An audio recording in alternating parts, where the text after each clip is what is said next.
এই সূরাটার নামই আহজাব। খুব বড় একটা যুদ্ধ, মানে আল্লাহ রসুলের জীবনে এটাই সর্বশ্রেষ্ঠ যুদ্ধ। এরপরে যে যুদ্ধগুলো হয়েছে সেগুলি মুসলমানরাই তাদের উপর আক্রমণ করছে, যেমন মক্কা বিজয়। কাফেরদের কোনো প্রতিরোধ ছিল না। এইটাই ছিল কাফেরদের চূড়ান্ত যুদ্ধ। এটার উপরে আল্লাহ তাআলা একটা সূরাই নাযিল করেছেন, সূরা আল আহজাব, সম্মিলিত বাহিনী। আউযু বিল্লাহি মিনাশ শাইতানির রাজীম, বিসমিল্লাহির রহমানির রহিম। হুনালিকা উবতুলিয়াল মুমিনুনা ওয়া যুলজিলু জিলজালান শাদীদা। আল্লাহ বলেন, ওই সময়ে মুমিনদেরকে পরীক্ষা করা হয়েছিল। এই কঠিন যুদ্ধের সম্মুখীন করে আল্লাহ মুমিনদেরকে পরীক্ষার সম্মুখীন করেছিলেন। ওয়া যুলজিলু জিলজালান শাদীদা, এবং তারা জিলজালা মানে কম্পন, তারা কেঁপে গিয়েছিল কঠিন ধরনের কম্পনের মাধ্যমে। কঠিন ধরনের কম্পন তাদেরকে কাঁপিয়ে তুলেছিল, অত্যন্ত ভয়ঙ্কর। তারা থরথর করে কাঁপতেছিল, যেহেতু 20,000 মুশরিক মদিনা শহরকে আক্রমণ করার জন্য সমবেত হয়েছে, আর এদিকে মুসলমানদের সৈন্য সংখ্যা মাত্র 3,000। এরা এই 3 মাইল দীর্ঘ এই পরীক্ষাকরণ করে তার উপরে যে তাদের পাহারা দেওয়া, এটা তাদের জন্য খুবই একটা কষ্টকর কাজ ছিল। এই সময় যারা মুনাফিক তারা কি বলতেছিল, ইয ইয়াকুলুল মুনাফিকুনা ওয়াল্লাযীনা ফী কুলুবিহিম মারাদুন। যখন বলতেছিল মুনাফিকরা এবং তারা যাদের অন্তরে আছে ব্যাধি, মা ওয়াদানাল্লাহু ওয়া রাসূলুহু ইল্লা গুরুরা, আল্লাহ তাআলা রাসূল এবং মুমিনদেরকে শুধু একটা প্রতারণার ওয়াদা দিয়েছেন যে তোমরা জিতবে, কাজে এটা অসম্ভব, মুসলমানরা জিতবে না। কত বড় কথা! মা ওয়াদানাল্লাহু ওয়া রাসূলুহু ইল্লা গুরুরা, আমাদের সাথে আল্লাহ এবং রাসূল একটা ধোঁকা, একটা প্রতারণামূলক প্রতিশ্রুতি দিয়েছেন। আমরা এত বড় বাহিনীর সাথে কি করে আমরা জিতব? এটা বলছিল কারা? মুনাফিক এবং যাদের অন্তরে আছে ব্যাধি। তো মুনাফিক আমরা কি করে চিনব? মুনাফিক তারা সব সময় রোজা, নামাজ, হজ, যাকাত সব কিছুই তারা পালন করে। যেমন আব্দুল্লাহ ইবনে উবাই, সে সবসময় আল্লাহ রসুলের সাথে সামনের কাতারে নামাজ পড়তো। এমনকি আল্লাহ রসুল জুমার খুতবা দেওয়ার আগে আব্দুল্লাহ ইবনে উবাই দাঁড়াইয়া নিজে কিছু উদ্বোধনী ভাষণ দিত। কিন্তু এই উদ্বোধনী ভাষণ তার বন্ধ হলো উহুদের যুদ্ধে, যখন তার নেতৃত্বে 300 সৈন্য ছিল। এই 300 সৈন্য নিয়ে যখন সে যুদ্ধ না করে প্রত্যাহার করে মদিনায় ফিরে আসলো, এরপর থেকেই জুমায় যখন সে দাঁড়ালো, সাহাবায়ে কেরাম তার জামা টেনে ধরে বলল, তুমি বসো, তোমার রাসূলের সামনে উদ্বোধনী বক্তৃতা দিতে হবে না, তুমি বসো। তাকে বসানো হলো। তো মুনাফিক কারা এটা আমরা জানবো না, কিন্তু আল্লাহ রাসূল এটার ব্যাখ্যা আমাদেরকে দিয়েছেন। আল্লাহ রাসূল বলেছেন, আরবাউ মান কুন্না ফিহি কানা মুনাফিকান খালিসান। 4টা স্বভাব যাদের মধ্যে পাওয়া যাবে তারা হবে খাঁটি মুনাফিক। 4টা। ইজা হাদ্দাসা কাযাবা, কথা বললে কথার মধ্যে সে মিথ্যা কথা বলবে। ওয়াইজা আহাদা গাদারা, মানুষ সাথে প্রতিশ্রুতি দিলে সে প্রতিশ্রুতি ভঙ্গ করবে। ওয়াইজা উতুমিনা খানা, তার কাছে কোনো কিছু আমানত রাখলে সে আমানতের খেয়ানাত করবে। ওয়াইজা খাসামা ফাজারা, যখন সে তর্ক বিতর্কে লিপ্ত হবে তখন সে অশালীন কথাবার্তা বলবে। এই 4টা স্বভাব যদি কোনো মানুষের মধ্যে পাওয়া যায়, তা আল্লাহ রসুল বলছেন সে খাঁটি মুনাফিক। এবং এই হাদিসের সামনে কথা বলা আছে, ওয়াইন সাল্লাহ সামা ওয়া জামা আন্না মুসলিম, যদি সে রোজা রাখে, নামাজ পড়ে এবং নিজেকে মুসলিম ভাবে, তবুও এই লোকটা খাঁটি মুনাফিক, এর মধ্যে বিন্দু মাত্র ঈমান নাই। এবং মুনাফিকের স্থান হলো আল্লাহর কোরআন বলেছেন, ইন্নাল মুনাফিকিনা ফি দারকিল আসফালি মিনান নার, মুনাফিকরা জাহান্নামের একেবারে তলদেশে অবস্থান করবে। যে আমানতের খেয়ানাত কথাটা দেখেন। এই যে দেখেন, এই রাষ্ট্রীয় ব্যবস্থা, এই রাষ্ট্রীয় ব্যবস্থায় যারা দায়িত্বশীল তারা জনগণের সেবা করবে, নির্দিষ্ট ভাতা বেতন তারা গ্রহণ করবে। কিন্তু এখানে এতই লুটপাট হচ্ছে, আপনারা দেখতেই পাচ্ছেন চোখের সামনে। এরা সবাই হাজি। আমাদের দেশের নেতারা এক সিঙ্গেল হাজি না, এরা ডবল ট্রিপল কোয়াড্রিপ্লিকার কত হাজি যে এরা বলার সীমা নাই, এরা হাজি। কিন্তু আমানতের খেয়ানাত, সব জাতীয় সম্পদ খেয়ানাত করছে। এভাবে ছোটোখাটো ব্যাপারেও অনেক খেয়ানাত আমরা দেখতে পাই। মাদ্রাসা, মসজিদ, বিভিন্ন প্রতিষ্ঠানেও যারা সামান্য কিছু অর্থের হিসাব কিতাবে জড়িত থাকেন তাদের মধ্যে এটা পরিলক্ষিত হয়। তো এগুলি রোজা আপনি যাই করেন, আপনি রোজা নামাজ হলো আপনার নিজেকে পরিশুদ্ধ করার জন্য। এখন রোজা করলেন, নামাজ করলেন, আপনি নিজে পরিশুদ্ধ হতে পারলেন না, আপনি চুরি করবেন, খেয়ানাত করবেন, তাহলে বোঝা গেল যে আপনার রোজা নামাজ বিফল হয়েছে, এটা ফলপ্রসূ হয়নি। আপনার নামাজ যদি আপনাকে খেয়ানাত থেকে না ফিরায় তাহলে আপনার নামাজ ফলপ্রসূ হয়নি, এটা বুঝতে হবে। তাহলে আমরা এই বিষয়গুলি নিয়ে সতর্ক থাকবো। তার কারণ আমরা আল্লাহর সামনে যখন যাব, অত্যন্ত একটা ভয়ঙ্কর দিন আমাদের সামনে, 50,000 বছরের সমান একটা দিনে আল্লাহ মানুষের হিসাব গ্রহণ করবেন। এবং কোরআনে আল্লাহ বলেছেন যে যাররা মানে অনু পরিমাণ ভালো মন্দ তোমরা সেদিন দেখতে পাবে। ছোটোখাটো পাপের হিসাব আল্লাহ নিবেন না সেটা আলাদা, কিন্তু তোমরা দেখতে পাবে। সামাই আমাল মেসকালা জাররাতেন খায়রা ইয়ারাহু মানে কি, সে উহা দেখতে পাবে। এটারও যে আল্লাহ হিসাব নেবেন, নাও নিতে পারেন, কিন্তু যে কাফের তার থেকে আল্লাহ সম্পূর্ণ হিসাব নেবেন, তাকে ক্ষমা করা হবে না। মোমেনদেরকে আল্লাহ বলছেন তোমরা বড় বড় অপরাধগুলি না করলে আমি তোমাদের ছোট গুনাহগুলি আমি ক্ষমা করে দেব। এটা কোরআন আয়াত দ্বারা আল্লাহ বলেছে, এন তাজতানিবু কাবায়রা মা তুনহাউনা আনহু নুকাফির আনকুম সাইয়্যাতিকুম ওয়া নুদখিলুকুম মুদখিলান কারীমা। যে বড় গুনাহ যদি ত্যাগ করো, যেটা কোরআনে বলা আছে, তাহলে আমি তোমাদের ছোট অপরাধগুলি ক্ষমা করে তোমাদেরকে সম্মানজনক স্থানে আমি তোমাদেরকে প্রবেশ করাবো। আল্লাহর প্রতিশ্রুতি পরিষ্কার কোরআনে। তাই বলে আমরা ইচ্ছাকৃতভাবে যারা ছোট অপরাধ না করি, অপরাধ না করে দেখেন এই যে দুনিয়ায় যে সময়টুকু আপনারা আছে, এই সময়টুকু এতই গুরুত্বপূর্ণ যে আপনি উপর দিক তাকাইলেই পাপ, নিচে তাকান জিহ্বা নারায়ণ সব। উপর দিকে তাকাইলে আপনি পৃথিবীর যে দৃশ্যটা আপনার সামনে নজরে আসবে, তাতে হালাল হারাম ভালো মন্দ আপনি সব কিছু দেখতে পাবেন। এই জন্য আল্লাহ বলছেন তোমার চক্ষু নিচে রাখো, কুল্লিল মুমিনিনা ইয়াগুদ্দু মিন আবসারিহিম। আল্লাহ বলছেন হে রাসূল, আপনি মুমিনদেরকে বলেন যে তোমরা চক্ষু নিচের দিকে রেখে চলাফেরা করো। একটু চক্ষু উঁচু করলেই, ডান বামে তাকাইলে আপনি এমন কিছু দেখতে পাবেন যেটা দেখা আপনার আমার জন্য হারাম। ইন্না সামা ওয়াল বাসারা ওয়াল ফুয়াদা কুল্লুন উলাইকা কানা আনহু মাসউলা। আল্লাহ বলছেন তোমার চোখ, কান, অন্তর এর প্রত্যেকটাকেই জিজ্ঞাসা করা হবে। তুমি চোখে দেখছো, কানে শুনছো, হৃদয় দ্বারা তুমি অনুভব করছো। এই জন্য তিনটা জিনিস কাল, ইন্না সামা ওয়াল বাসারা ওয়াল ফুয়াদা, তোমার চোখ, কান, হৃদয় সব কিছুকেই জিজ্ঞাসা করা হবে।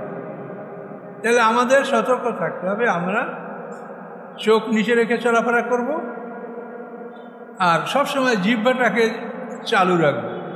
সুবহানাল্লাহ, আলহামদুলিল্লাহ, লা ইলাহা ইল্লাল্লাহ, আল্লাহু আকবার।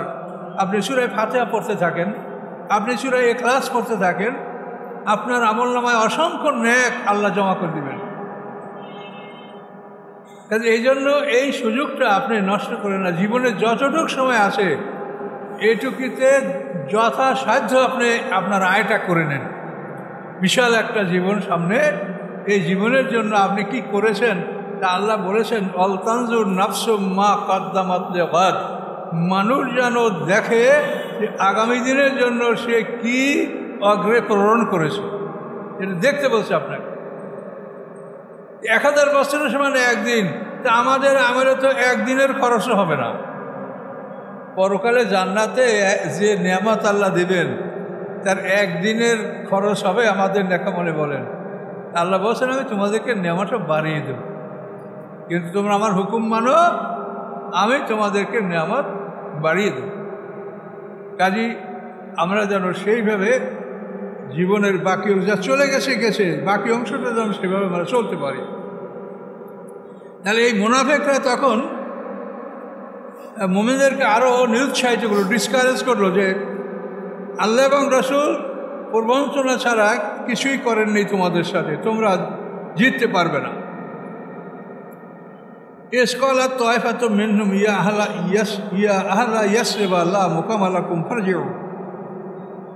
স্মরণযোগ্য যখন একটা দল এই মুনাফিকদের মধ্যে হতে তারা বলতেছিল ইয়া আহলা ইয়াসরিবা, হে আহলি ইয়াসরিব। মদিনা শহরে আল্লাহ রসুল হিজরত করার আগে এই শহরটার নাম ছিল ইয়াসরিব এবং হযরত ঈসা আলাইহিস সালামের জন্মের 1600 বছর আগে এই শহরটা প্রতিষ্ঠিত হয়েছে। খুব প্রাচীন শহর, কিন্তু এটার নাম ছিল ইয়াসরিব। আল্লাহ রসুল হিজরত করার পরে এই শহরের নাম হয় মদিনাতুর রাসূল, রাসূলের শহর। তো তাদের একদল বলল ইয়া আহলা ইয়াসরিবা, হে ইয়াসরিববাসী, লা মুকামা লাকুম, তোমাদের কোনো অবস্থান নেই, তোমরা এই বাহিনীর সাথে যুদ্ধে জিততে পারবে না। ফারজু, অতএব তোমরা তোমাদের গৃহে ফিরে যাও।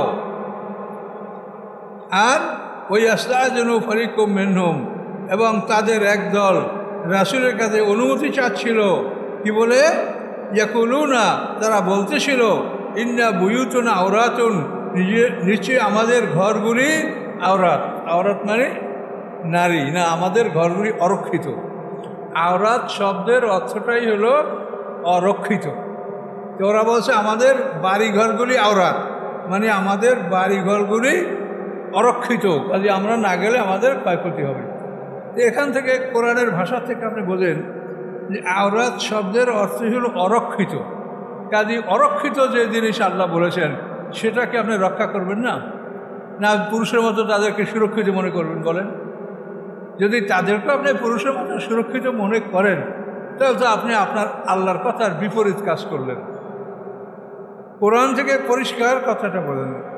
ওরা বলল কি যে আমাদের ঘরগুলি আওরাত।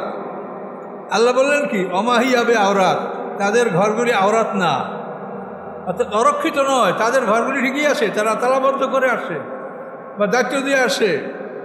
এই রিদুনা ইল্লা ফেরারা, তারা আর কিছু চায় না পালানো ছাড়া, তারা পালাবে। এই জন্য বলে আমাদের ঘরগুলি অরক্ষিত, আমাদের ঘরগুলি অরক্ষিত। এখন এখান থেকে আপনি একটু বুঝে নেন, কোরআন আমরা পড়ে তো যাচ্ছি অহরহ, কিন্তু কি বলছে আল্লাহ তা তো আমরা বুঝতে পারছি না। আপনাদেরকে বলি আমরাই না, আমরা অন্তত একটা 100 বার পড়েছি, তারপর মনে হয় যেন সে হাতের থেকে অনেক কিছু আমাদের বোঝার বাকি আছে। সত্য কথা বলছি, এই এমনই এক কোরআন। তাহলে আল্লাহ যখন নারীদেরকে বললেন অরক্ষিত, তাহলে এদেরকে সুরক্ষা দিতে হবে। এখন কতকটা সুরক্ষা তারা নিজেরা দিবে, তাদের পোশাকের মাধ্যমে। তারা এক্সপোজ করবে না, এক্সিবিট করবে না, প্রদর্শনী করবে না, তারা শালীন পোশাক পরবে এবং চলাফেরা করবে। তারপরও পুরুষদেরকে বলা হয়েছে যে মুহররম ছাড়া যেন তারা দূরে কোথাও বের না হয়। এই সুরক্ষা দেওয়ার জন্য আপনাকে বলা হয়েছে যে তাদেরকে নিরাপদ স্থানে তাদেরকে রাখা হোক এবং পোশাকের মাধ্যমে তারা নিজেরা নিজেদের সুরক্ষা গ্রহণ করুক। আর মুহররমরা তাদের চলাফেরার সাথে তাদের হেফাজত দায়িত্ব মুহররমরা নেবে। সফরের রাস্তা, অর্থাৎ যতখানি পথ চললে সফর হয়, মুসাফির হয়, এতখানি পথে নারীদেরকে একাকী চলার জন্য অনুমতি আল্লাহ দেন নেই, যেহেতু তারা অরক্ষিত। তবে কিছু জিনিস আছে, যেমন আল্লাহ রসুলের জমানায় ইসলামের রাষ্ট্রে যে একটা শান্তি শৃঙ্খলা প্রতিষ্ঠিত হয়েছিল, সেই সময় অনেক নারীরা নিজেরা মুহররম ছাড়াই ইরাক থেকে মক্কা মদিনায় হজ করতে আসছে এবং গেছে নিরাপদে। কিন্তু আল্লাহ রসুলের জমানাটা পার হয়ে যাওয়ার পরে এটা আর থাকে নেই। এই জন্য ওলামায়ে কেরামরা নারীদেরকে মসজিদে যাওয়া, জুমার নামাজ পড়া, ঈদের নামাজ পড়া, এটা সম্পর্কে তারা একমত হয়েছে। যেগুলি নারীদের উপরে আল্লাহ ফরজ করেন না, এগুলি থেকে নারীরা গৃহে সাবধানে থাকাই তাদের জন্য ভালো। আচ্ছা, আল্লাহ বলেন এই যে মুনাফিকরা ভয় দেখাচ্ছে যে তোমরা ফিরে যাও, ওয়ালাউ দুখিলাত আলাইহিম মিন আকতারিহা, আল্লাহ বলেন যে মদিনা শহরের চারদিক থেকে যদি তাদের উপরে শত্রু প্রবেশ করত তাহলে কি হতো? সুম্মা সইরুল ফিতলাতা, তারপর তাদেরকে যদি বলা হতো যে তোমরা তোমাদের পূর্বাবস্থায় ফিরে যাও এবং এদেরকে আক্রমণ করো, আতাওহা, তাহলে অবশ্যই তারা সে কাজে অংশগ্রহণ করতো। আমা তারাব্বাসু বিআইয়াসিরা, এবং সামান্য সময়ও তারা অপেক্ষা করতো না। এখানে আল্লাহ বলছেন যে ওরা মোমেনদেরকে সরে যেতে বলছে, কিন্তু এমন যদি হয় যে মদিনা শহরের চারদিক থেকে আক্রমণ শুরু হয়েছে, তখন যদি ওদেরকে বলা হয় যে তোমরা এখন আত্মরক্ষার জন্য কাজ করো, তখন ওরা কিন্তু সবাই কাফের হবে, মুসলমানদের বিপক্ষে তারা কাফেরদের পক্ষ অবলম্বন করে যুদ্ধ করবে। এই মুনাফিকরা আলাকাত কানু আহাদুল্লাহ, অথচ তারা আল্লাহর সাথে প্রতিশ্রুতি দিয়েছিল মেন কবল, ইতিপূর্বে, লা ইউওয়াল্লুনা আল-আদবারা, কোনো অবস্থায় তারা পিঠ প্রদর্শন করে পলায়ন করবে না। ওয়াকানা আহাদুল্লাহ মাসউলা, এবং নিশ্চয়ই আল্লাহর সাথে যে প্রতিশ্রুতি করা হয় এগুলি অবশ্যই জিজ্ঞাসাবাদ করা হবে, যে কি প্রতিশ্রুতি দিয়েছ, কি করেছ, কি করো নাই। আল্লাহ বলেন কুল, আপনি তাদেরকে বলেন, লা ইয়ানফাকুমুল ফিরারু ইন ফারারতুম মিনাল মাউতি আবিল কাতলে, আপনি তাদেরকে বলেন উপকার করবে না তোমাদের পলায়ন, তোমরা পলায়ন করে আত্মরক্ষা করতে পারবে না, মিনাল মাউতে, মৃত্যু হতে, আবিল কাতলে, অথবা কতল হতে, ওয়াইজাল্লাহ তোমার তাউনা ইল্লা কালিলা, বরং তোমরা যদি মাঠ থেকে পলায়ন করো তোমরা সামান্য সময় পৃথিবীর ভোগ বিলাস তোমরা করতে পারবে, তারপরেই তোমাদের মৃত্যু আসবে এবং কঠিন হিসাবের সম্মুখীন তোমরা হবে। আল্লাহ বলেন কুল, আপনি তাদেরকে জিজ্ঞাসা করেন, মানজাল্লাযী ইয়াসিমুকুম মিনাল্লাহ, কে আছে সে যে আল্লাহ হতে তোমাদেরকে রক্ষা করবে। ইন আরাদা বিকুম সুআন, যদি আল্লাহ তোমাদের কোনো ক্ষতি চান, আও আরাদা বিকুম রাহমাতান, অথবা আল্লাহ যদি তোমাদেরকে কোনো কল্যাণ দান করতে চান, কে এটা ঠেকাতে পারবে। ওয়ালা ইয়াজিদুনা লাহুম মিন দুনিল্লাহি ওয়ালিয়্যান ওয়ালা নাসীরা, এবং অবশ্যই পাবে না তারা আল্লাহর মোকাবেলায় কোনো রক্ষাকারী বন্ধু এবং না কোনো সাহায্যকারী। আল্লাহ বলেন কদ ইয়ালামুল্লাহুল মুওয়াফফিকিনা মিনকুম ওয়াল কায়িদিনা লিকাওমিহিম হালুম্মা ইলাইনা, আল্লাহ বলেন অবশ্যই আল্লাহ তাআলা জানেন ওদেরকে যারা বাধা দেয় আল্লাহর পথে যুদ্ধের জন্য, মুমিনদেরকে, দুর্বল স্তরের মানুষদেরকে ওরা বাধা দেয় যে তোমাদের যাওয়ার দরকার নাই, ধ্বংস হয়ে যাবে, যেও না। আবু সুফিয়ানের নেতৃত্বে 20,000 সৈন্য নিয়ে ওরা মদিনা আক্রমণ করছে, পরাজিত হলে তোমাদের একটাকেও ছাড়বে না, এখন সব কতল করে ফেলবে আবু সুফিয়ান। এভাবে তারা বাধা দিত, ভয় দেখাত। আল কাইলিনা, এবং তারা ছিল বক্তা, আহ্বায়ক, লিইখওয়ানিহিম, তাদের ভাইদের জন্য, হালুম্মা ইলাইনা, আমাদের কাছে আসো, আমাদের কাছে আসো। মুনাফিকরা নিজেদেরকে ডাকত। ওয়ালা ইয়াতুনাল বাসা ইল্লা কালিলা, তারা সামান্য ছাড়া যুদ্ধে অংশগ্রহণ করে না। সুবিধা বলতে সেখানে একটু অংশগ্রহণ করে, কিন্তু কোনো মারাত্মক যুদ্ধে এই মুনাফিকরা অংশগ্রহণ করে না। আসে হাতান আলাইকুম, তোমাদের উপরে তারা চরম লোভী। ফাইজা জাল খাউফু, যখন তাদের উপরে আসে ভয়, কোনো ভয়ের দৃশ্য আসে, রাইতাম, হে রাসূল, আপনি দেখতে পাবেন তাদেরকে, ইয়ানজুরুনা, তাকাচ্ছে তারা আপনার দিকে, ইয়ানজুরুনা ইলাইকা, তারা আপনার দিকে তাকাচ্ছে, তাদুরু আয়ুনুহুম, তাদের চোখগুলি ঘুরপাক খাচ্ছে, ওই ব্যক্তির মতো যার উপরে মৃত্যুর বেহুশি এসেছে, মৃত্যুর কারণে যার উপরে মানে অচেতনতা আসছে। এই মৃত্যুর অচেতনতার ফলে তার চক্ষুটা যেভাবে ঘুরপাক খাচ্ছে, নড়ছে, এইরকম তাদের চক্ষু ঘুরপাক খাচ্ছে ভয়তে, এরকম দেখতে পাবেন। কিন্তু ফায়দা জাহাবাল খাবো, যখন তাদের ভয় চলে যায়, সালাকুকুম বিআসনাতিন হিদাদেন, তখন তোমাদেরকে তীক্ষ্ণ জিহ্বা দ্বারা আক্রমণ করে। তীক্ষ্ণ জিহ্বা মানে তীক্ষ্ণ ভাষা দ্বারা তোমাদেরকে আক্রমণ করে। আসে হাতান আল খায়ের, মালের প্রতি কঠিন লোভী। উলাইকা, এরা এমনই মানুষ, লাম ইউমিনু, যারা ঈমান আনে নাই। ফাহাবাতাল্লাহু আমালাহুম, তাদের আমলগুলি আল্লাহ বিনষ্ট করে দিলেন। ওয়াকানা যালিকা আল্লাহ ইয়াসিরা, এবং এই কাজ আল্লাহর উপরে অতি সহজ যে মুনাফিকদের আমলগুলি তিনি নষ্ট করে দিবেন। তাহলে মুনাফিকদের নামাজ রোজা তাদের আমল এটা আল্লাহ তাআলা নষ্ট করে দিবেন। ইয়াহসাবুনা আল আহজাব লাম ইয়াযহাবু, তারা ধারণা করেছিল যে এই বাহিনী চলে যাবে না, এই 20,000 বাহিনী মক্কা আক্রমণ করেছে, এরা চলে যাবে না, এরা মদিনাকে ধ্বংস করে ছাড়বে, এটা তারা ধারণা করেছে। আর তাদের মনের ইচ্ছেটা কি ছিল? ওয়াইয়াতিল আহজাব, যদি এই সম্মিলিত বাহিনী এসেই যায়, ইউয়াদ্দুনা, তারা কামনা করত, তারা কামনা করত, লাওয়ান্নম বাদুনা ফিল আরাবে, হায় তারা যদি মদিনা শহরের না থেকে দূরে গ্রামে অবস্থান করতো, গ্রামে থাকতো। ইয়াসআলুনা আম্বাইকুম, সেখান থেকে তারা তোমাদের খবর জিজ্ঞাসা করতো যে যুদ্ধের অবস্থা কি। শহরে না থেকে তারা গ্রামে থাকতো আর তোমাদেরকে জিজ্ঞাসা করতো কি অবস্থা, খবর কি।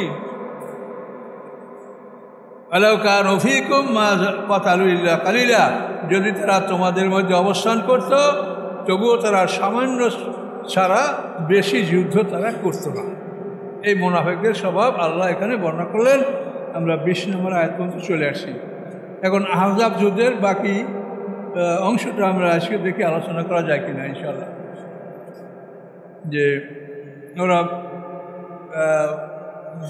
খন্দক ভরট করে শহরে উঠতে চেষ্টা করছে, মদিনার ভিতরে ঢুকতে চেষ্টা করছে, ব্যর্থ হয়েছে, এবার তারা মারা গেছে, তারপর তারা এভাবে ফিরে গেছে। এই যে ভয়ঙ্কর অবস্থাগুলি আমরা গত সপ্তাহে আলোচনা করেছি। তো এই অবস্থার পরে ওরা মনোবল হারিয়ে ফেলছে, যে ওরা বলে যে আমরা মদিনায় এই দৃশ্য জীবনে কোনোদিন দেখি নাই, যে শহরকে এরকম পরীক্ষা খনন করে শহরকে এভাবে আটকানো হয়। কাজে আমরা এই দৃশ্য কোনোদিন দেখিনি, এটার মোকাবেলা করার ক্ষমতা আমাদের নাই। কিন্তু তারপরও ওরা 20,000 মানুষ, মক্কার সব কাফের, কুরাইশ, গোতবান, আশজা, কিনানা, এভাবে সব গোত্র একত্রিত হয়ে তারা 20,000 সৈন্য নিয়ে আসে। এখন যদি ফিরে যায় বিফল হয়ে, তাহলে আর কি আছে তাদের জন্য। এই জন্য তারা খুবই মনোবল হারিয়ে ফেলল যে আমরা করবোটা কি। ওখানে যে আমরা একটা পাথরও মারতে পারি না, তীরও মারতে পারি না। তীর মারলে ওই যে 5-7 গর্ত গভীর আর মাটিটা এক সাইডে, তাহলে উচ্চতা তো 10 হাত হয়ে যাচ্ছে। তাহলে এখন তারা এই মনোবল হারিয়ে তাদের স্থানে আবু সুফিয়ান তো মাজমাউল আসিয়ালে, যেটা নিম্ন অঞ্চল, বহুত পাহাড়ের পশ্চিম অঞ্চল, আর ওরা আসাদ গোতপান, সেনাপতি হলো ওয়াইন ইবনে হাসান ফাজারি, মালিক আউফ ইবনে মালিক। তো এরা তো উঁচু অঞ্চলে, অর্থাৎ বহুত পাহাড়ের পূর্বাঞ্চলে এরা। তো আল্লাহ রাসূল সাহাবায়ে কেরামদেরকে বললেন যে তোমাদের মধ্যে একজন দাঁড়াও, আজ রাত্রে আবু সুফিয়ান কি সিদ্ধান্ত করে এইটা তোমরা জেনে আমাকে এসে বলবে। এটাই হবে তার কাজ, অন্য কিছু না। কাউকে মারবে না, আক্রমণ করবে না, চুপে চুপে এটা জেনে আসবে। তো এই মদিনার সাথে আবু সুফিয়ানের অবস্থাটা যত 6 কিলোমিটার দূরে ছিল, উহুদ পাহাড়ের পশ্চিম সাইডে। তো প্রচণ্ড শীত, বাতাস, তারপরে মাঝে মাঝে হালকা বৃষ্টি। এখন আল্লাহ রাসূল বলছেন তোমরা একজন দাঁড়াও, কেউ দাঁড়ায় না। এরপরে আছে আবার বললেন তোমরা একজন দাঁড়াও, কেউ দাঁড়ায় না। এরপরে আল্লাহ রাসূল 2 রাকাত নফল নামাজ পড়লেন। নফল নামাজ পড়ে আল্লাহ রাসূল বললেন হুযায়ফা ইয়ামানি দাঁড়াও। তো হুযায়ফা ইয়ামানি দাঁড়ালেন। যেহেতু আল্লাহ রসুল যদি কাকে ডাক দেয় এবং রসুলের ডাকে সাড়া না দেওয়া হয়, তো তার ঈমান শেষ। এটা কোরআনে স্পষ্ট বলা আছে, রাসূলের ডাকে যদি কেউ সাড়া না দেয়, তার ওইখানেই তার ঈমান শেষ। এত বড় কড়াকড়ি কথা বলছে। এগুলির থেকে একটা জিনিস আমাদের বোঝা উচিত। এক শ্রেণীর মানুষ আমাদের সাথে তর্কে লিপ্ত হয় বা বোঝার চেষ্টা করে যে কোরআনে তো এইরকম আছে, কোরআনে তো এই পাওয়া যায়। কিন্তু তাদেরকে যখন বলি যে আপনি কোরআনে যে আছে ঠিক, কিন্তু এই কোরআন তো আপনার কাছে নাজেল হয়নি, নাজেল হয়েছে রাসূলের উপরে। আপনি তাকে দেখেন সে কী করেছে। আপনি 5 ওয়াক্ত নামাজ কোরআনে খুঁজে পান না, তাহলে আপনি কি মুহাম্মদ সাল্লাল্লাহু আলাইহি ওয়াসাল্লাম কোরআন ভালো বোঝেন? উনি 5 ওয়াক্ত নামাজ কোরআনে খুঁজে পেয়েছেন, আপনি পান না, এখন সেই জন্য দায়ীকে? কাজে এতখানি চালাকি করা ঠিক না। কোরআন আমাদের উপরে নাজেল হয় নাই, আর আল্লাহ বলেও নাই আতিউল্লাহ ও আতিউল কোরআনা। কি বলছে আল্লাহ? যে আল্লাহর আনুগত্য করো আর কোরআনের আনুগত্য করো, এই কথা কি আল্লাহ বলেছে কোথাও? বলছে কি আতিউল্লাহ আর রাসূলা। এখান থেকে তো আপনি বুঝতে পারেন যে আপনি কোরআন নিয়ে ঘাটাঘাটি করেন, ভালো, আপনি জ্ঞান অর্জন করেন, কিন্তু সেটা নিয়ে আপনি রাসূলকে অবমূল্যায়ন করবেন, আন্ডার এস্টিমেট করবেন, এটা তো সম্ভব না। কথা বুঝতে পারছেন? আজ এগুলা খুব মাইনুটলি আপনাদের হিসেবে বিবেচনা করেন। আল্লাহ বলছেন আতিউল্লাহ ও আতিউর রাসূলা। এই আতিউর রাসূলা এই কথাটা কোরআনে 40 বার আল্লাহ বলেছেন, 40 বার। কিন্তু আল্লাহ একবারও বলেন নাই আতিউল্লাহ ও আতিউল কোরআনা, যে তোমরা আল্লাহর আনুগত্য করো আর কোরআনের আনুগত্য করো। তাহলে আপনারা কোরআন বুঝতে আমি নিষেধ করি না, কিন্তু কোরআন বুঝতে গিয়ে রাসূলের চাইতে বেশি বোঝার চেষ্টা করেন না, এইটা বলছি আমি। কথা বলতে পারছেন? রাসূল, তারপর সিনিয়র সাহাবী। এই জন্য রাসূল এবং সিনিয়র সাহাবীরা কি করেছেন সেটা আপনারা জেনে সেইভাবে আমল করেন। এখন কেউ বলতে আমরা জানবো কেমন করে? কেমন করে জানবেন তা আপনি জানেন। আপনার যদি বিশ্বাস না হয় তা আপনি যা বলবেন তাই করেন। আমাদের বিশ্বাস যে আল্লাহ রসুল সিনিয়র সাহাবীরা সঠিক পথে ছিলেন এবং নবী রসুলদের কার্যক্রমকে আল্লাহ সুরক্ষা দেন, এটা কোরআনে বলা আছে। সব নবীদের, শুধু মোহাম্মদ আকরাম না। আমরা ইব্রাহিম আলাইহিস সালামের জীবনী এখনও পাচ্ছি, কোনো ভুল আছে? আদম আলাইহিস সালামের জীবনী আমাদের কাছে আছে, কোনো ভুল আছে? এগুলি আল্লাহ সুরক্ষা দেন। এরপরে হুযায়ফা ইয়ামানী বললেন যে আমি আল্লাহ রসুলের ডাকে সাড়া না দিয়ে পারছি না, আমি আল্লাহ রসুল বলে আমার কাছে আসো। আমি আসলাম। হুযায়ফা ইয়ামানী হল আল্লাহ রসুলের রাজদান সাহাবী, বিশেষ সাহাবী একজন হুযায়ফা ইয়ামানী। তো আসার পরে আল্লাহ রসুল বলেন যে তুমি প্রস্তুতি নাও, তোমার তীর ধনুক তলোয়ার সাথে নাও, এরপর তুমি এখান থেকে সোজা আবু সুফিয়ানের তাঁবুতে চলে যাবে এবং শুনবে শুধু যে আবু সুফিয়ান আজ রাতে কী সিদ্ধান্ত গ্রহণ করে। তো হুযায়ফা ইয়ামানী বলেন যে আমি যথেষ্ট ভীত ছিলাম, তারপর আমি আল্লাহ রসুলের আদেশ মেনে যখনই আমি রওনা করলাম, সাথে সাথে মনে হচ্ছে যে আমাকে চতুর্দিক থেকে একটা গরম আবহাওয়া আমাকে ঘিরে রেখেছে। এটা গরম আবহাওয়া, একটু শীত করে না, একটু কষ্ট না, এরকম একটা সুন্দর আবহাওয়া। আমি এই আবহাওয়ার মধ্যে অগ্রসর করছি। চলতে চলতে আমি ওই 6 কিলোমিটার দূর মাজমাউল আসিয়ারে আমি উপস্থিত হলাম। অনেক তাঁবু, অনেক লোকজন সেখানে, তো 20,000-এর 15,000-ই করে এই তাঁবুতে আবু সুফিয়ানের এই অঞ্চলে। অনেক খোঁজাখুঁজির পরে আমি আবু সুফিয়ানের তাঁবু খুঁজে পেলাম। খুঁজে পেয়ে তার তাঁবুর কাছে আমি অবস্থান নিলাম। অবস্থান নিয়ে দেখি যে আবু সুফিয়ান খানা খাচ্ছে এবং আমি এমন অবস্থানে ছিলাম যে এখনই আমি আবু সুফিয়ানকে হত্যা করতে সক্ষম। আমি একটা তীর আমার ধনুকের সাথে লাগালাম, লাগিয়ে আমি তাক করলাম যে আবু সুফিয়ানকে আমি মেরে ফেলি। কিন্তু তখনই মনে পড়লো আল্লাহ রসুলের কথা। আল্লাহ রসুল বলছেন যে তুমি খবর নিয়ে আসবে, আর কিছু করবে না। তখন আবার আমি তীরটা ধনুক থেকে নামিয়ে তুনের মধ্যে ভরে রাখলাম। এরপরে আমি স্বাভাবিকভাবে তাদের মধ্যে অবস্থান করলাম। আবু সুফিয়ান খানা শেষ করে বলে যে আমার একটা জরুরি কথা আছে, তোমরা সবাই দেখো তোমাদের ডান বানে শত্রু বাহিনীর কোনো লোক আছে কি না, এটা দেখো, আমি তারপর কথাটা বলছি। তখন হুযায়ফা ইয়ামানী বলেন যে এবার আমি একটু ভিতরে পড়েছি, যে এবার যদি আমাকে ওরা শনাক্ত করে ফেলে। আমি ওদের মাঝে খুব শক্ত হয়ে বসলাম। বসার পরে আমার সামনে যে লোক, তার পিছনে এক থাপ্পড় মেরে বললাম, এই তুমি কে? ও বলে সুবহানাল্লাহ, তুমি ছিল না মারে? আমি তো অমুকের ছিল, অমুক। তো ঠিক আছে বসো, আর তোমাদের ডান বামে দেখো যে শত্রু বাহিনীর কোনো লোক আছে নাকি। এখন সবাই ডান বামে তাকাই দেখে, উনি তো নিজেই নেতা, ওনাকে কে দেখে?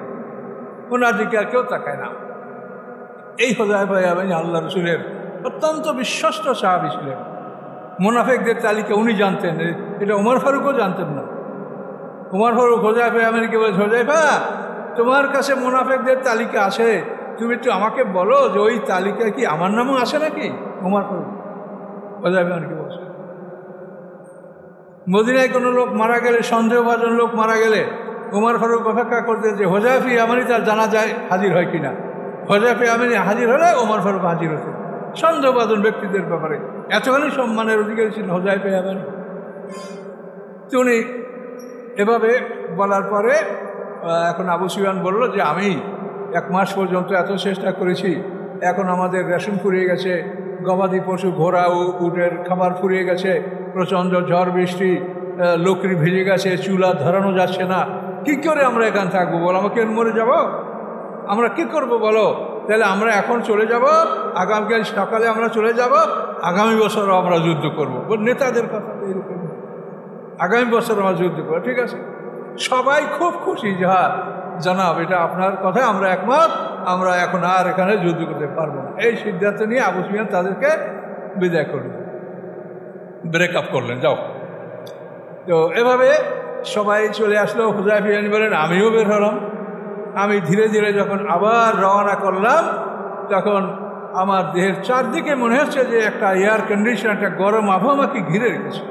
হাঁটতে হাঁটতে আমি আবার সেই 6 কিলো রাস্তা হাঁটতে হাঁটতে আল্লাহ রসুলের কাছে উপস্থিত হলাম। এসে দেখি আল্লাহ রসুল নামাজ পড়তেছেন। নেতৃত্ব কাকে বলে দেখেন, নেতৃত্ব কাকে বলে? আমাদের নেতারা কোন রিসোর্টে থাকে আর কোন ইন্টারন্যাশনালে থাকে আমরা খবর রাখি না। আমরা একটু রাস্তার উপরে চাটাইও পাই না, এই তো। আল্লাহ রসুলের অবস্থা দেখেন, তিনি সাহাবীকে পাঠিয়ে দিয়েছেন আর তিনি দাঁড়িয়ে নামাজ পড়ছেন। হুযায়ফা ইয়ামানী বলেন আল্লাহ রসুলের নামাজ শেষ হওয়া পর্যন্ত অপেক্ষা করলাম। অপেক্ষা করার পরে আল্লাহ রসুল আমাকে দেখে বলেন হুযায়ফা কী খবর? আমি বলি ইয়া রাসূলুল্লাহ ভালো খবর, ওরা আগামীকাল সকালে চলে যাবে। হুযায়ফা ইয়ামানী বলেন এই কথা শুনে আল্লাহ রসুল হাসলেন। সে রাতের অন্ধকারে আল্লাহ রসুল দাঁত মোবারক আমি দেখতে পেয়েছি। এরপরে আল্লাহ রসুল আমাকে বললেন হুযায়ফা তুমি এত রাতে কোথায় যাবে? তুমি আমার এই কম্বলের মধ্যে শুয়ে থাকো। তো হুযায়ফা ইয়ামানী বলেন যে আল্লাহ রসুল শুলেন, আমি তার পায়ের কাছে শুয়ে থাকলাম, এমন অবস্থায় যে আল্লাহ রসুলের কদম আমার বুকে স্পর্শ করতেছিল। খুব আরামে আমি রাতের বাকি অংশটা ঘুমালাম। এরপরে ফজরের আজান হলো, আল্লাহ রসুল আমাকে ডাক দিলেন কুম ইয়া নাওমানো, হে ঘুমান্ত জাগো।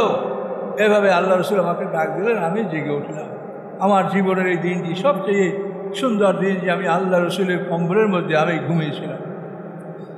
এভাবেই পরের দিন দেখা গেল যে আবু সুফিয়ান তার উটের উপরে সওয়ার হয়ে উটকে তাড়াতে শুরু করছে, অথচ তার রশি খোলা হয়নি। রশি খোলার আগেই সে উট হাঁকাচ্ছে মক্কার দিকে।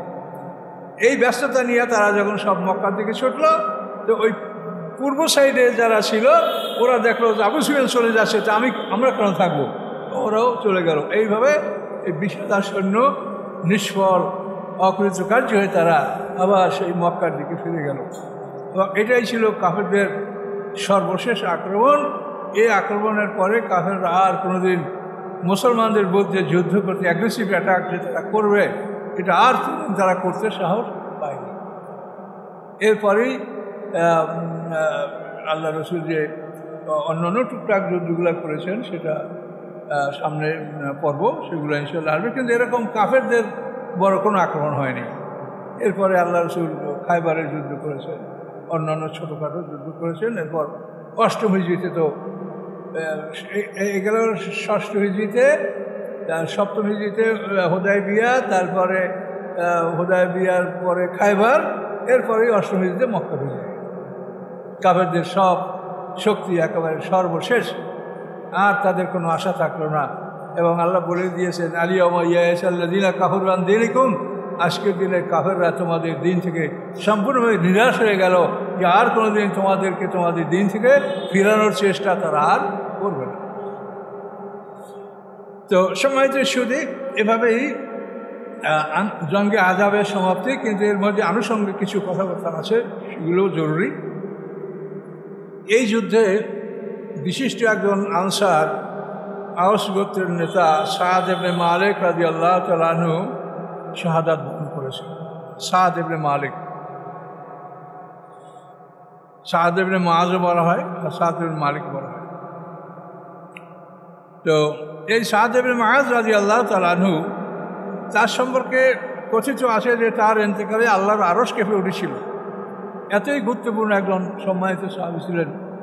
এই সাদ ইবনে মুআয রাদিয়াল্লাহু তাআলা আনহু যুদ্ধ চলাকালীন অবস্থায় তার মায়ের সাথে দেখা করতে গেলেন। তার মা ছিল বনু হারেসের তাঁবুতে। শুধু তার মা না, সমস্ত নারীরা আল্লাহ রসুল তাদেরকে এক জায়গায় একটা তাঁবুতে রেখেছিলেন। যে আমরা যুদ্ধে যাব মদিনা থেকে। ওই পাহাড়টা মোটামুটি কয়েক কিলো দূরে হবে, 2-3 কিলো। তো নারী যাতে সুরক্ষিত থাকে এই জন্য তাদেরকে একটা তাঁবুতে রেখেছিলেন। ওই তাঁবুতে আল্লাহ রসুলের স্ত্রীগণও ছিলেন, আয়েশা সিদ্দিকা ছিলেন, তারপর সাদ ইবনে মুআয রাদিয়াল্লাহু আনহু মাও ছিলেন। তো সাদ ইবনে মুআয রাদিয়াল্লাহু তাআলা ওই তাঁবুতে গেলেন, গিয়ে তার মাকে খবর দিলেন। তো তার মা সে বলে, বেটা তুমি আমার এখানে কেন? যে মা আপনাকে একটু দেখতে আসছি। তার মা বললেন যে বেটা আমাকে দেখতে হবে না, তুমি আল্লাহ রসুলের পাহারার দায়িত্বে আছো, সেই দায়িত্বেই থাকো, যাও। তখন মায়ের কাছ থেকে উনি চলে আসলেন। তো আয়েশা সিদ্দিকা তার মাকে বললেন যে সাদ ইবনে মুআয রাদিয়াল্লাহু তাআলার যে লঘু বর্মটা এটা এই পর্যন্ত হাফ। তো আয়েশা সিদ্দিকা বললেন যে আমার ভয় হচ্ছে যে তার যে এই হাতাটা পুরোপুরি নাই, লৌহ বর্ম, এটা কোথা থেকে কোনো তীরের আঘাত লেগে যেতে পারে। সে যদি একটা পুরো হাতার লৌহ বর্ম পায় তো সেটাই তার পরিধান করা উচিত, এটা আয়েশা সিদ্দিকা বললেন। এর পরপরই খবর আসলো যে সাদ ইবনে মুআযের হাতে, তার ডান হাতে তীর বিদ্ধ হয়েছে, তীর লেগেছে। এবং আফরা নামক এক মহিলার এক দুর্দর্শ এক মোশরিক, সেই ওর একটা তীর সাদ রাদিয়াল্লাহু তাআলা ডান হাত থেকে হাত মারাত্মকভাবে জখম হয়ে গেছে। জখম হয়ে যাওয়ার পরে হযরত সাদ রাদিয়াল্লাহু তাআলা আনহুকে মদিনার মসজিদে পাঠানো হলো। সেখানে রাফিদা নামক এক মহিলা, সে জখম দেখে চিকিৎসা করতেন, সেই মহিলার চিকিৎসায় তাকে সেখানে মদিনার মসজিদে রাখা হলো। এইভাবে সাদ ইবনে মুআয রাদিয়াল্লাহু তাআলা যখন এইভাবে জখম হলেন, তখন তিনি আল্লাহর কাছে দোয়া করলেন যে আল্লাহ, ওরা আমাকে আঘাত করেছে, তো কাফেরদের যদি এটা শেষ যুদ্ধ হয় যে তারা আর যুদ্ধ করতে পারবে না, তো এই আঘাতে আপনি শাহাদাত দান করেন আমাকে। আর যদি ওরা আবারও আক্রমণ করবে এরকম সম্ভাবনা থাকে আপনি জানেন, তাহলে আপনি আমাকে বাঁচিয়ে রাখেন, আমি আল্লাহ রসুলের পাহারাদারির জন্য করতে পারি। 3 নম্বর তিনি বললেন, ইয়া আল্লাহ, ইহুদি বনু কুরাইজা, যাদের কথা আমি ইতিপূর্বে বলেছি বিশ্বাসঘাতকতা করেছে, ইহুদি বনু কুরাইজা বিশ্বাসঘাতকতা করেছে, এই বিশ্বাসঘাতকতার বিচার না দেখে যেন আমার মৃত্যু হয় না।